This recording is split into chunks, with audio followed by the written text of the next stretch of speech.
Pasina maawa hurumende yeZimbabwe yabva kuzivisa chiziviso chaenda kune vanhu zvakasiyana chekuti mafuta edzimotokari ava kukwanisa kutengwa nemari yemuno yeZig Zimbabwe Gold. Pane runyere kupe aiwa rave kutenderera rwakashata. Sabina mashoko abuda nyoko muzara nhasi kuti bva subscriber ulaika wotina on the bell icon. Tipina una munotaka mashoko ekuti sezviri kutaurwa nevanoongorora zvinenge zvichiitika munyika zviri kunzi mafuta edzimotokari atotanga kushaikwa pane mamwe mastation aanotengeserwa.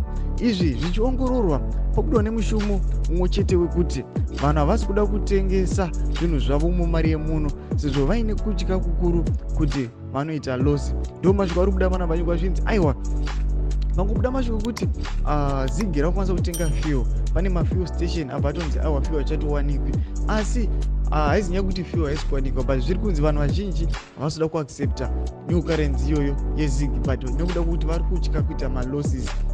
Saka ndo mashoko ari kubuda chinogwa panapa zvinzi aiwa patoshata, vanhu vazhinji kunyange vanhu pamusika, nyange zvikoro, nyange mafilling station aiwa vari kujamuka ZiG vachiti aiwa tiri kutya kuti aiwa tinoita imwe losi inotyisa. Ame chimbotiudzai mafungiro enyu, muri kudii pamusoro pechiitiko ichi. Apa pinai mucomment section medu mutidze mafungiro enyu.